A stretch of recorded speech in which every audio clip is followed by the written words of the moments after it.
Welcome to the Soul Grit podcast. I'm Ann Taylor McNeese, and I'm a licensed marriage and family therapist. I also love Jesus, and I'm passionate about all things gospel and therapy. I created Soul Grit to be at the intersection of mental health and Christian faith.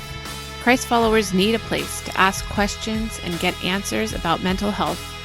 Join me as we dive into real stories and real questions from people who want to honor God with their hearts, souls, and minds.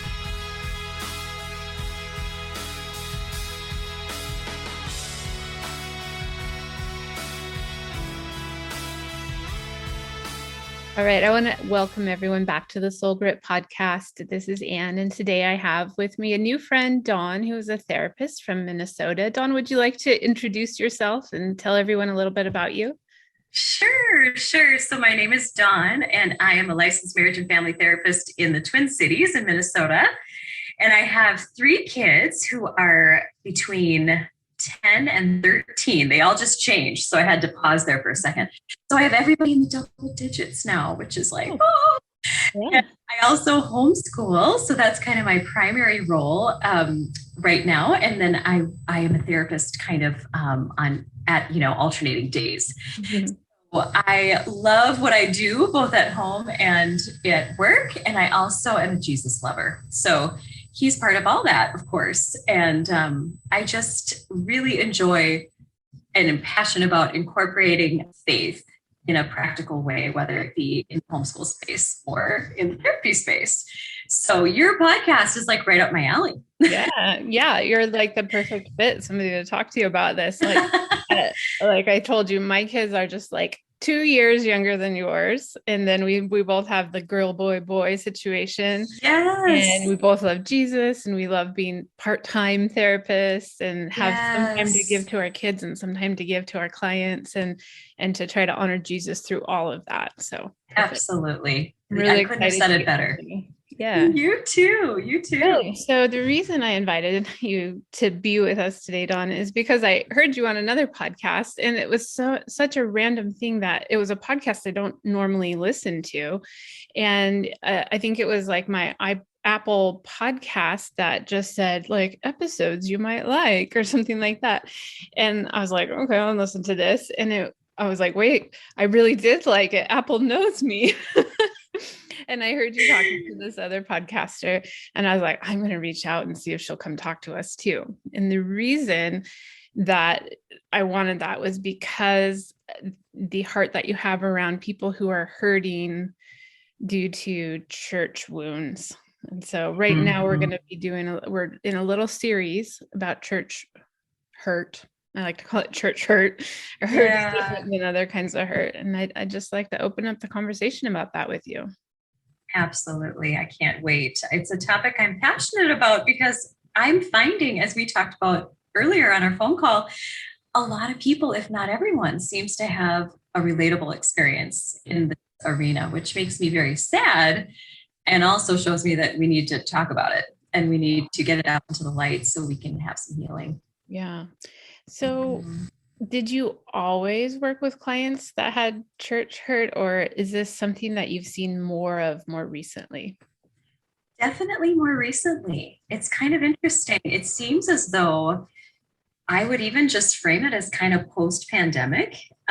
When I've begun to hear about it more directly and feel like it's definitely been part of my clinical experience as well as my personal experience in terms of my friendships and family members mentioning things. So it kind of makes me wonder what God is up to in the church, revealing or exposing this area that, like I said, needs addressing.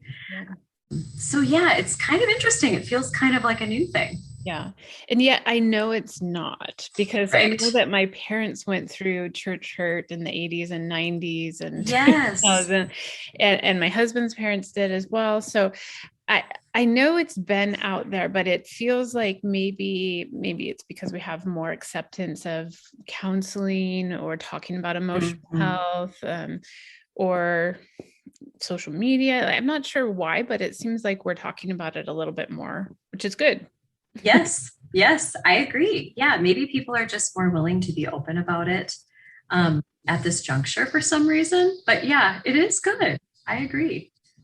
So, how did you get into this kind of specialty? I know a lot of times our specialties find us by accident, but when did you start working Yeah. with this? Yeah, I would say that honestly, it started a little bit more broadly in terms of the focus of my practice has been working with people who have been emotionally and spiritually abused. So a lot of, healing from narcissistic type of relationships. And what I'm finding is that a lot of the similar dynamics that my clients were dealing with in those relationships actually relate very closely to church hurts as well, because there's that power differential Yeah. present. And there's a lot of the same work in terms of, recognizing gaslighting or where there might be some control in the relationship, manipulation, again, that power differential, and then the isolation and grief that comes with it. So it's found itself more broadly, I would say. And then, as I said, more recently, it feels like it's been more focused on the church being sort of the arena where it was happening, but similar to dynamics I've dealt with throughout my practice, if that makes sense. Yeah. Would you speak a little bit?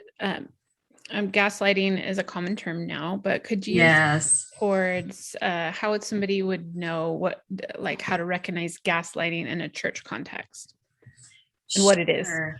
Yeah. And it is kind of a buzzword right now. So I feel like we should clarify kind of what we mean by that.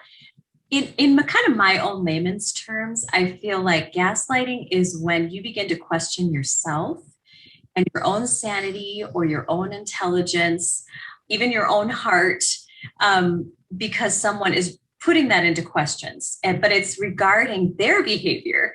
So gaslighting can often feel like a kind of a flip around where you're confronting somebody on one of their actions or confronting their behavior, and suddenly they're making it about you.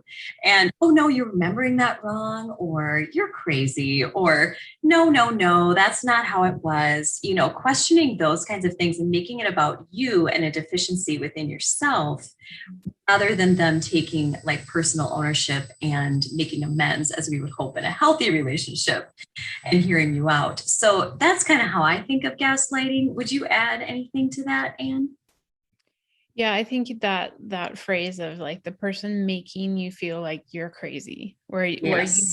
like you think you're a reasonable person and what happened and that you saw it Yes. pretty clearly, but they're Yep. saying it didn't or it's Yep. different. And yeah, then you feel Yeah. like you've lost it because Yes. because they're the person Yes. in power and they say it was this way, but you saw it and it was this way. And yeah. Exactly. It doesn't match your experience. But I think whenever you feel like your own self is being called into question, that's sort of a red flag for me. And especially when there is somebody who is in a power position, whether it's a parent or an employer or a pastor or church leader, we tend to take those things to heart because we respect those people and we want them to be able to speak into our lives. And most of us are people that want to accept responsibility where we've done wrong. So we begin to question ourselves and say, well, gosh, maybe I am looking at this a different way. So one of the primary things that I think I want to share with people who have experienced church hurt is you are not crazy. It is not about being crazy, and that your feelings and your experience are totally true and valid, regardless of what you've been told. Yeah, good. Now, you mentioned that you have worked a lot with narcissism, and a lot of times that comes up in our intimate relationships. How do you see that coming up in a church context? Yeah, well, I mean, narcissists are everywhere. And I hate to say it, a lot of pastors, and I'm generalizing, okay, I'm generalizing. Personality traits that are present often in pastors, we often see also on the narcissistic spectrum. Yeah. And what would Here. those be? Oh my goodness. Okay. So a narcissist really is concerned with image, very much about how they are portrayed in the world. And they want that image to be one of grandeur and charm. And they often like to be the one in control. So we often would see that possibly in certain pastors. And again, I'm just generalizing here. And also sort of the gaslighting piece and the lack of empathy. That's like one of the probably keystone traits, is just the lack of the ability to slip into someone else's skin and see life from their perspective. And I've got to say that one has probably been the most, pronounced of the traits that I've listened to for people who have experienced church hurt. Feel understood. They don't feel like there's a genuine compassion and empathy for who they are and what they've been through, which makes me very sad. Yeah, that is very sad. I remember listening to another expert on narcissism that had said something about the narcissist's need to continually have affirmation. And it's like they're a never ending vacuum of needing other people to think that they're good or look good or. Yes, they require worship. They really do require worship, which that just gives me the heebie-jeebies when you think of it in the church setting. It just feels like so icky. And yet I know that some pastors have fallen into that. And so it becomes all about them rather than all about Jesus. And isn't it just like the enemy to kind of, get himself in there in the church of all places and to use these kind of tactics against people, because of course it lodges arrows in their own hearts, but then they have lies that they need to deal with and receive truth on. But I feel like for the narcissist, it is kind of the perfect setup in that pastor position, because there is that image piece, there's the control piece, and then there is that worship. People often have, for their pastor, they revere them. And that feels really good to someone who's extremely shame-based, which we know is the root of narcissism too. Now, from my understanding, narcissism, like there's the narcissistic personality disorder that has its own set of criteria for diagnosis. But then all of us kind of fall somewhere on this spectrum of being the most selfless person to having some narcissistic traits. I know I probably have some self-centeredness or self-aggrandizement, some of those things. So how do you know if what you're dealing with is a narcissistic pastor that has a personality disorder, or is just kind of selfish, Yeah, boy, I really like how you reminded all of us too that it's on a continuum. And I would say you're right. Like, as sinful, flawed people, we all fall on the spectrum somewhere, right? We have a lot of self-concern. I would say when we see sort of the extreme narcissism, that's when I would say it's diagnosable, when it's quite intense or further along on that spectrum, and probably across several relationships as well, where we see, okay, we're not the only person that has been treated this way, but we see it sort of throughout their lives as a genuine theme. So that, to me, sort of the intensity as well as the presence kind of throughout that person's life, probably for me is the heads up that we're dealing with a pathological narcissist versus who's having a selfish moment, Yeah, because, as a couples counselor, for example, and this wasn't really the point of our conversation today. We'll come back again and talk more about narcissism. But as a couples counselor, I deal a lot of times with people coming in and saying, I think my partner's a narcissist. And I want to go, wait. Like, are we talking about a personality disorder, or did they just do some things you didn't like and that didn't feel good to you? Yes. Very, very good thing to differentiate. I would also add to, like, how do we recognize a true narcissist? I would say really their inability to have personal ownership. It's just a refusal to look at their own self and their own stuff and what there might be for them to own, when it seems like it's super unsafe for them to say they're sorry or admit fault. That for me is also another huge red flag, because it shows me that they're so shame-based that they're unable to own any part of their story. that needs amends, if that makes Yeah, sense. yeah, for sure. Mm-hmm. So, to veer away a little bit from the Yeah. narcissism discussion, because that could be its whole other episode, Yeah. um, let's talk a little bit about why why does church hurt so bad? Oh, wow. Yeah. Well, don't you think so much of it goes back to our expectations of what church should be? And when we picture who Jesus is and how loving and kind and compassionate and welcoming he is, and when we have an experience that doesn't align with that, I think it can cause some major hurt and grief too. Mhm. Because if we're in a church that isn't representing Jesus well, or even if there's one person or even a handful of people, which is usually the case, I think there's this grief that happens for us because we have high expectations of the church. Mhm. I think that is okay. I think we should have high expectations of the church to represent Jesus and his heart and his character in the world. Yet, what we're finding is that you and I both have experienced lots of people who are like, nope, that hasn't been my experience. So I think that disconnect between who God says he is and who his people are, and then what we actually experience, probably cause a lot of that disjointedness and hurt and grief. Mhm. And so, how can someone set themselves up well for like? Is there a way to prevent to prevent church hurt? Oh, yeah, right. I don't know because we, of course, can't control anything but ourselves. Mhm. So that's the first acceptance, I think, is we have to know, well, I can only control me, myself, and I.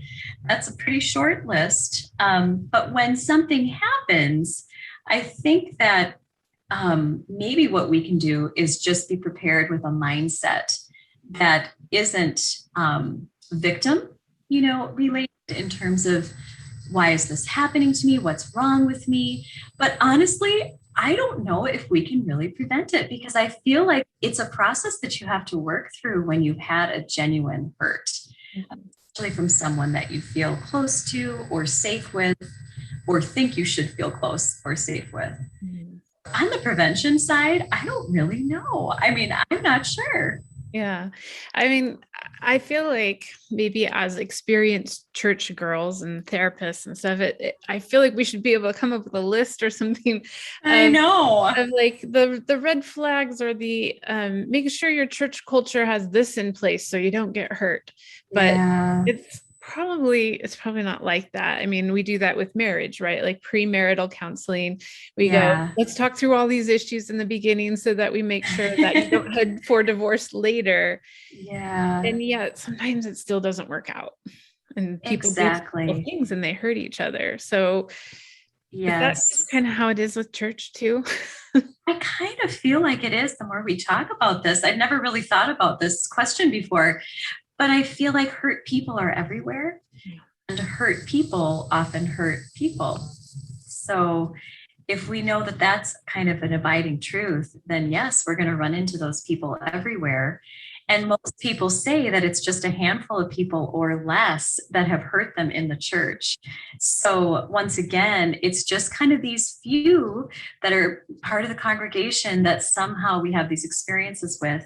And yet it leaves us with such a bad taste in our mouth for the whole church experience, then, which is the part that I feel so passionate about because we don't want people to walk away from Jesus or the church community just because of a few hurt people. And so I feel like we just have to give people tools so that they can, become victorious and still be part of the Mhm. community because so much of it is so good. And I think that's probably my big concern too, is I've worked with clients that I don't want you to throw the baby out with the bathwater. I want you to still to be able to seek Jesus and the Holy Spirit in your life. But if it means taking a break from church for a while or finding a different congregation that maybe fits your needs better or a different pastor that you can respect his leadership style better, whatever, you know, I, I want people to still be able to have the Christian experience and the trust in Jesus, even though the church thing has hurt them. Absolutely. Absolutely. And even if there's one safe person in that church that they can remain connected to and share their experience with, I feel like that is so important, just to have those close relationships that are safe and that feel like they'll keep the information confidential and support you and not invalidate your experience, but will say, gosh, I haven't experienced it myself, and yet I understand. To have someone like that you're connected to, even one, I feel like is so important, so that we don't isolate and then, like you said, begin to say, oh, the whole thing is bad. Yeah. And sometimes if your therapist is a Christian and wants to talk to you about these things, then that person that you trust is your therapist, and you walk through with that person. But I have experienced people who are really open to talking to me about it, but say they're never going to step foot in a church again, Yeah. And then as I walk through my own church hurt and I'm trying to help them, I have to be like, I get it, but I still love Jesus. Do you want to look at the scripture? Yeah. It's so true. And I think too, like, for anyone who's listening, I really want to be sure that we say that it's a process as well. And so by no means, do I feel like people have to immediately find a different church or whatever. But I think to engage in the process of healing and forgiveness so that we can someday step foot in the church again. And I think that's huge. And also to kind of think outside of the box. I'm finding that the Lord is, in this season, kind of like the church has left the building in some ways. I'm finding pockets of Christian community where I didn't expect to find it. So gosh, church has looked different for me, and yet it's been super good and really great, intimate, challenging fellowship. And so it's like, gosh, being open-minded as to what that might look like. Maybe it's a neighborhood Bible study, or, a group of girlfriends that you pray with once a week. It can look so different. And to not get too religious in terms of, okay, I have to go every Sunday and I have to show up, and if I don't, something bad's going to happen to me. To really give ourselves permission to just be where we are while still moving forward. Yeah. And I think that, like you said, finding a way to move forward, staying connected with other people who are going to walk with you through that, like those are some of the most important things that I've found. Now, I know that you and I have both alluded to having been hurt in the last year or two. Would you like to share your story? If you don't, I can cut this part. I think that I can talk in generalities. Okay. I would say that my experience, and you can certainly cut this if you feel like it's not concrete enough.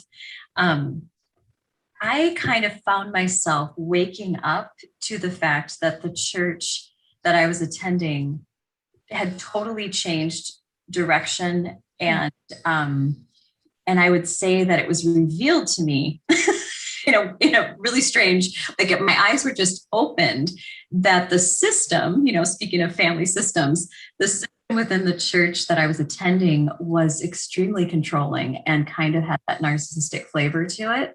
Okay. I also noticed that the boundaries were they were very firm in that you were either in or you were out.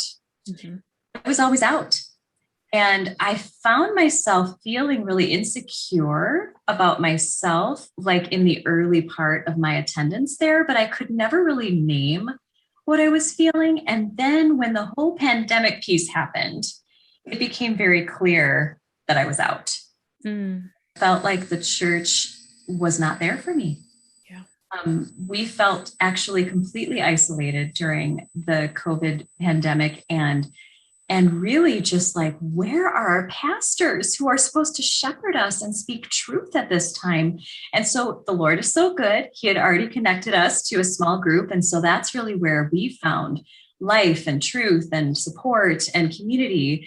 But yet it happened so fast. It happened like the church shut down, and we basically didn't hear from anybody within the church for that entire year.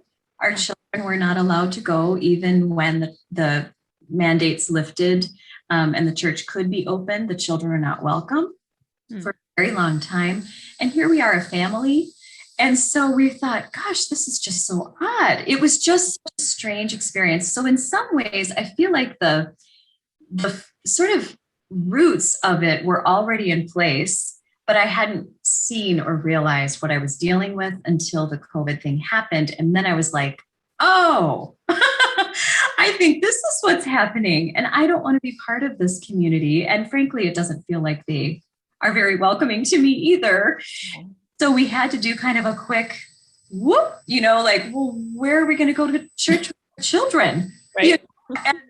And so it just felt very odd. And like, I have to say, lots of grief. I think I'm still working through the grief because I was all in for this church.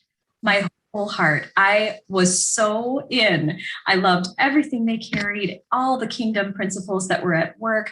There's so much goodness that is happening there. And yet the lack of relationship and that strange boundary piece, coupled with the leadership not being as healthy as I would hope, really kind of opened my eyes. And then you can't unsee that. And so once I saw it, I was like, yeah, we can't continue here. Yep. So that's kind of, it was more thematic, I guess, and more, pattern rather than like a specific incident.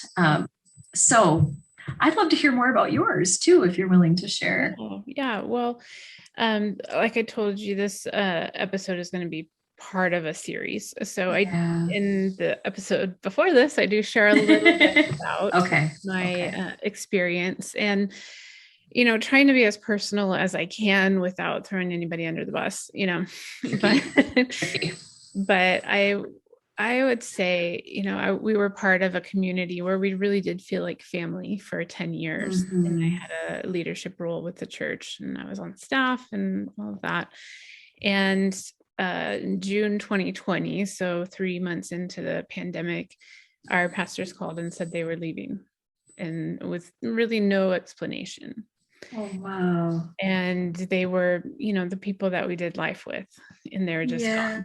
And they did a little finagling to merge us with another small church that was just kind of getting started, but they felt like those pastors had a similar vision and those pastors could shepherd us, all of those of us that were going to be shepherdless suddenly. And so with that newer, smaller church, we worked really hard to try to blend our families. It was kind of like suddenly we were foster kids and we were getting a whole bunch of new brothers and sisters and a new mom and dad. Oh, and that's a great analogy. You can imagine the blending of the families was a little difficult. It was difficult to figure out who was going to be in what role and who was going to be responsible for, certain things that had to happen for the church to continue. And I found myself feeling really untethered.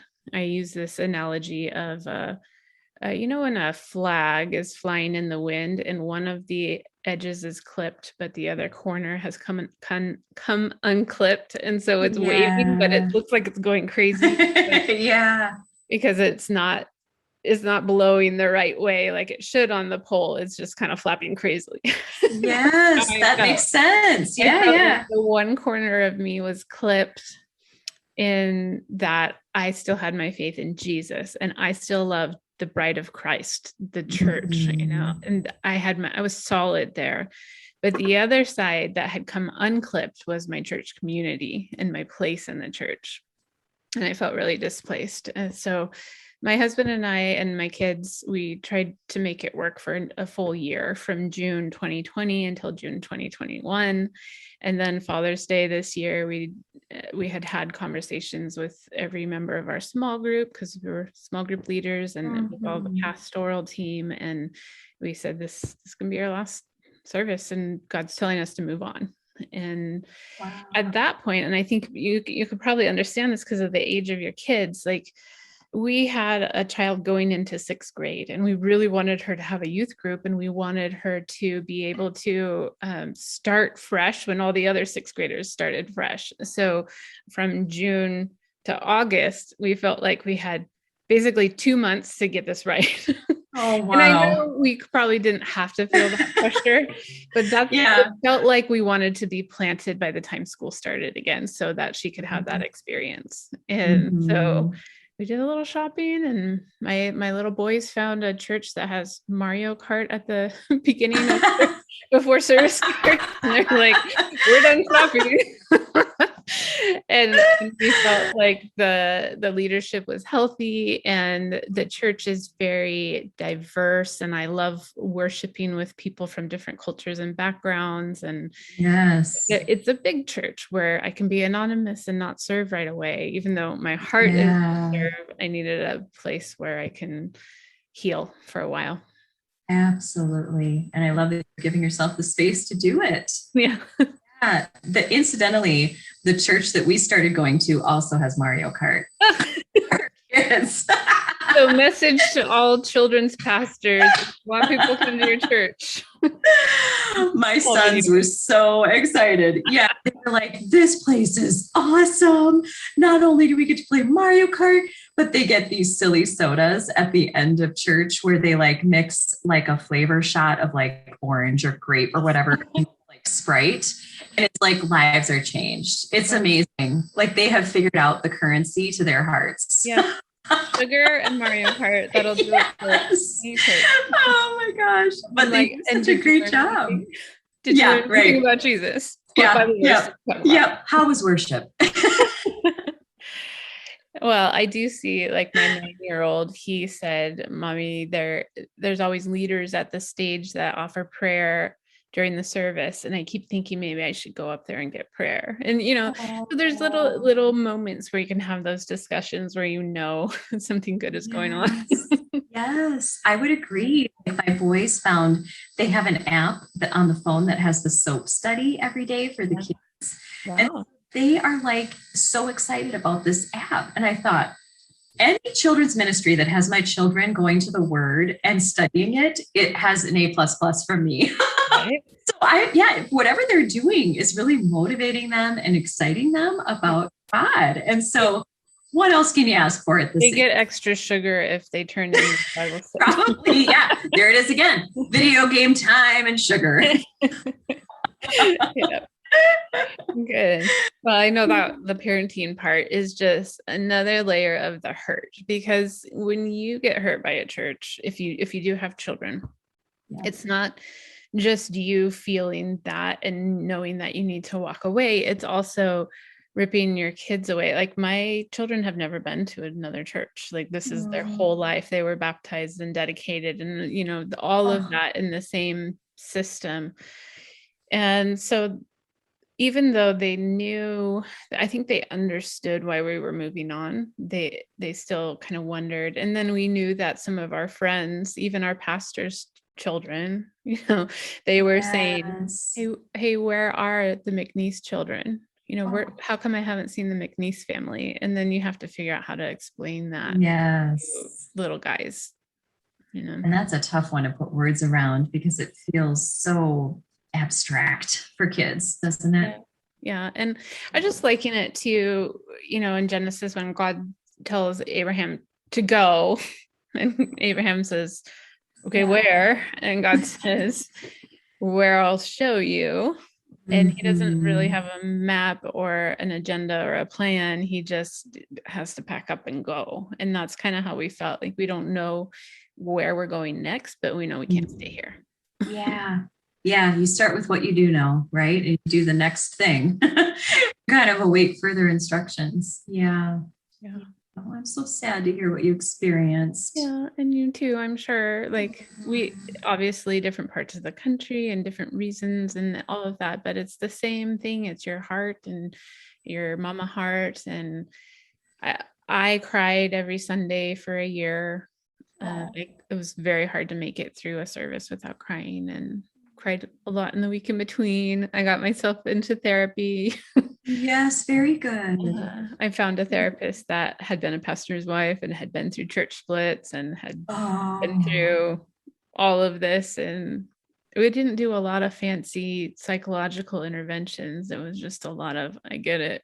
yes, a lot of validation. You Yeah. know, validation is so healing, isn't it? Just to know that you're seen and heard and they get it. It's Mhm. so powerful. Yeah. That honestly, I feel like is an action step for anyone who feels like they have experienced this, is to find someone who can give them that validation. Like you said, it could be a therapist or a close friend, but someone to just understand where you're coming from and just listen. No judgment, no fixing, Yeah. listening. Yeah. And I know one of the things that we had talked about on the phone too is that when something like this happens and you feel like you need to leave that church system, or maybe even need to leave a denomination that believes a certain way that's not aligning with your values or something like that, it kind of opens you up to finding the expression of the faith in Jesus or the worship of God that maybe your denomination or your church didn't do it quite like that, but you realize there's something good from different expressions. Like I told you, I have podcasts on my library that are Catholic and Pentecostal and everything in between. I take the part that I like, and as long as it's biblical and I can weigh it against Mhm. the word of God, then I can appreciate the expression of faith that's maybe different than what I've been experiencing in my own local church system.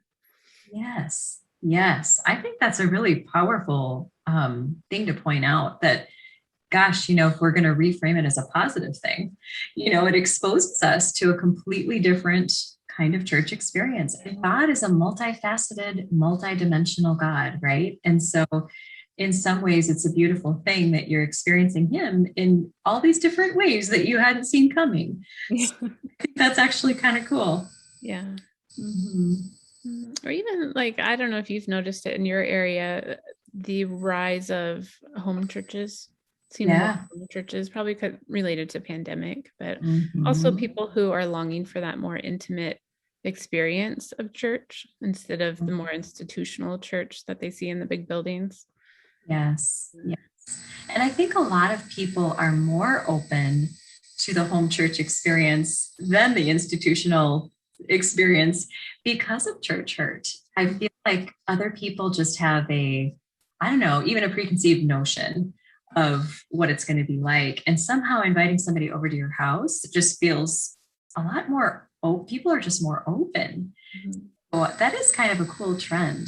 We Yeah. have a number of barns in our area. Yeah. So barn churches have Oh, been to kind of take off. So yeah, during the pandemic, there was a family who had a barn and they converted it to a worship center. And it was pretty amazing, and they were like, kids are welcome and you can wear a mask if you want to. And, the kids can run around the farm. And it was great. So really, again, out of the box. And yet people found ways to get together. So this barn thing is really fun. yeah, that is really cool. Yeah. I'd like to experience that. Oh, good old Yeah. Minnesota prairie. Yeah, exactly. Yeah, it's pretty cool. Recently, my son just started playing flag football, and I don't know, like Christians are able to find each other, right? But a Yeah. woman just approached my husband because he's the coach, and we started talking, and we found out that we know some of the same people and we're praying for some of the same things, and that she needed to find a therapist and I could connect her. And like God just puts Awesome. together meetings of people who need each other, even if it's outside of the church system. Absolutely. Yes, I just so agree with that. Divine appointments abound, don't they? Yeah. So is there anything else that, is at the top of your mind that you really want to make sure you share with people about this topic? I think the only thing that I had written down or been reflecting on is, really to once again sort of empower anyone who feels like they've been hurt by the church to think of it as, when you accept the challenge to sort of work through the hurt, I feel like what we're saying to ourselves is that our heart is worth it. And Mm. heart is worth it. And so just to think of it in those terms, like this is really hard work. It is work. That's why we call it work in the therapy world. It's very easy to check out and not deal with things, but it's hard to really face it head on. And so just to encourage people that your heart is worth it. If you feel like this is your experience and you can relate with what we're talking about, that really truly to just dig in and do it, you will not regret it. And I feel like the Lord is going to meet people where that hurt is. And that's the ultimate experience and encounter that we're hoping they'll have, right? Is that you will actually encounter his beautiful heart, not the flawed human heart, but his and his beautiful character in a tangible, practical way that actually meets you in that pain. Yeah. So just to put a bug in people's ear, like whatever that looks like, again, it could be a safe person, a therapist, a prayer minister, whatever it looks like, but to just challenge yourself to do it. And to not allow that experience to take out, the church from your life or Jesus from your life, and to keep your heart alive and happy and healthy and well, because these things can shut us down where we suddenly aren't bringing to the world what we're destined to bring. And we all need each other, right? Everybody plays a role. So we need you. We need you to do your work so your heart can shine in the world as it's destined to do. Yes. I'm so blessed when I see people working in their gifting, Yeah. And it's just exciting to see. And so I do want people to have that healing because I don't want that to be stifled. Exactly. And of course, that's just what the enemy wants is, to take people out and to get them disconnected and to cause them to believe lies about who they are so that they don't fulfill that destiny. And so to just think of it that way too, that we're really in a battle for the heart. And so when we rise up and choose to, invite Jesus into the pain and heal from that, that is overcoming the enemy. Yes. And that is a beautiful thing. Yeah. Great. Well, I think it's a good transition to our final question, which I already warned you. What is for soul care? Oh, and I thought about it and I thought, well, I first have to be very honest. I'm terrible at soul care. I feel like consistent soul care for me is a challenge. It's definitely a growth area. But I would say that two things came to mind when you asked me that question. One was every morning I start my day with Jesus and a cup of coffee. And I ask him just a very simple question, which is, Lord, what do you want me to know about today? And he will often I'll say, just give me a place to start. And he'll show me either a place in the word, or he'll start to kind of give me a visual where we pray together through a particular issue or topic that he lays on my heart. And so that for sure grounds me each day where I feel like I'm coming at things from a kingdom perspective. Yeah. And that is very powerful. And he cuddles me on my feet. And so that is also very good for the soul. But then also on a more practical, like tangible, concrete level, I try to find a time every week where I can lose track of time. Oh. And it looks different. Sometimes I just walk the dog endlessly. The dog is a big part of my soul care, evidently. But also just, even if I'm running errands or if I'm just out and about or at home doing yard work, so much of my life I feel revolves around the clock. And I'm sure this is true of you as well, all of us busy moms. And so when I can lose track of time and just be present in the moment, that is when I feel totally, really restored. And I feel I'm in the presence of God and I'm doing my thing and I'm not rushing or hurrying, which I think is sort of the opposite of soul care. And so that is a big one for me. Good. Okay. So you said two questions I thought were really good. I hadn't heard somebody say that before. So for Jesus, what do you want me to know? Or where do you want to start? Yeah. Where should I start?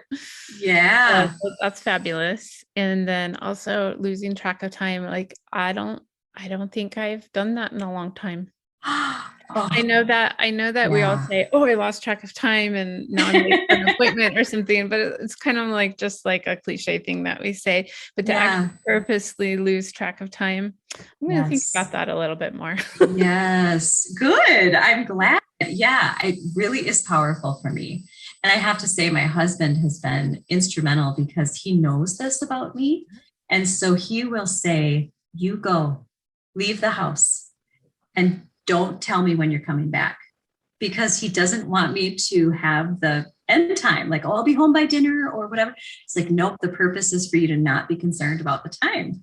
And honestly, since our kids were born, that has been something that I've done. And I didn't realize that it was soul care, but it is so highly freeing to not have that nagging clock and all those appointments. And, depending on how much margin you have in your life, I feel like I don't have a lot because it's a busy season. Boy, does that feel like a luxury when I don't have to be thinking about the next thing. Yeah, that's great. Good way to Good. Okay. Well, Donna, really thank you. You're a lovely person to talk to, and I hope we get to collaborate more in the future. But I just want to thank you on behalf of my listeners to come here and to share from your heart about these things and what you've experienced both as a person and as a therapist. That's invaluable. So thank you for being here.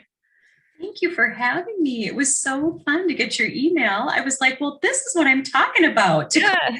With other LMFTs and Christians. I mean, this is like the best part of life right here. It is great. Thank you. Thank you. The Soul Grit podcast is a production of Soul Grit Resources. You can find more at soulgritresources.com or on the socials at Soul Grit Resources. You can email me at info@soulgritresources.com.